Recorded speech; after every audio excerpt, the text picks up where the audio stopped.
तमसा की।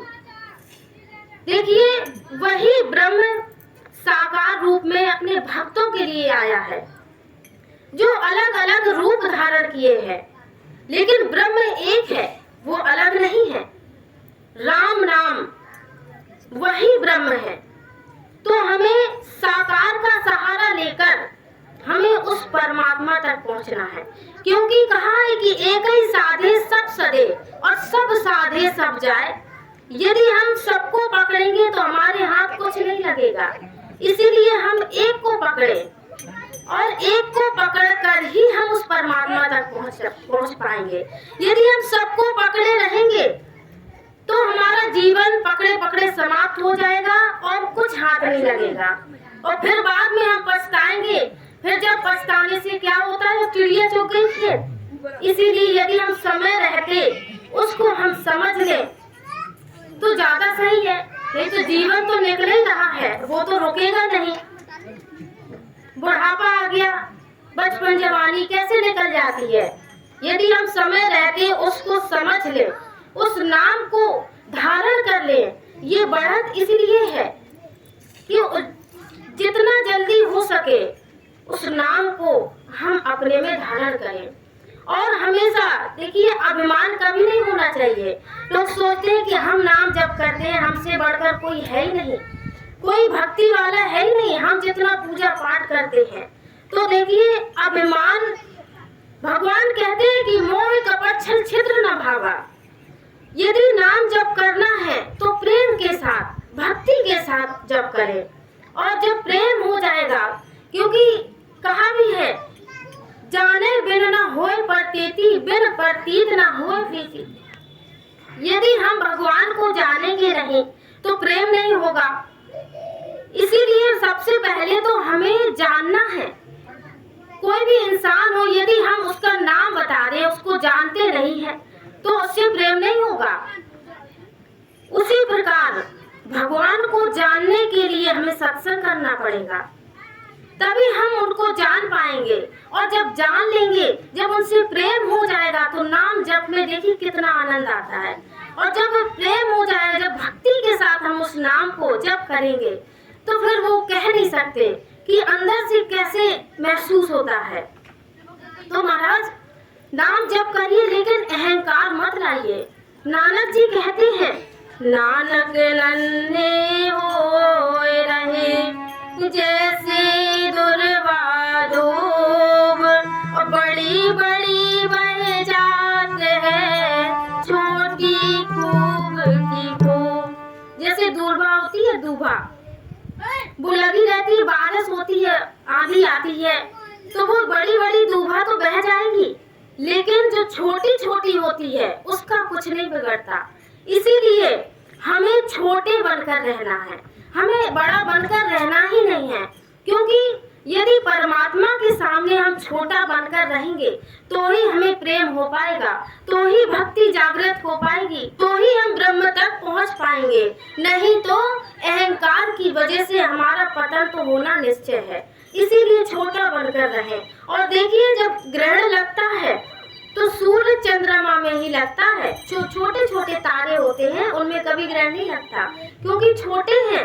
उसी प्रकार हमें भी छोटा बनना है, और भगवान से ये प्रार्थना करिए कि जैसे गोस्वामी जी कहते हैं, काम ही न्यारी प्यार जिमे लोभ ही प्रिय जिमे राम, तिमि रघुनाथ निरंतर प्रिय लागहु मोहि राम। जैसे कामी को स्त्री प्यारी लगती है, लोभी को धन प्यारा लगता है, उसी प्रकार हे प्रभु, हमें आप ही हमें प्यारे लगे, आपसे ही प्रेम हो, भक्ति हो, इसी में हम सबका कल्याण है। और भगवान की शरण में रहते हुए नाम जप करेंगे तो भगवान हमारी हमेशा देखभाल करते हैं। इसीलिए उनकी शरण में जाएं और नाम जप को हमेशा अपने में धारण करें। शरण में आए हैं हम तिहारे, दया करो हे दयालु। सभी लोग आएंगे। शरण आए हैं हम तुम्हारे,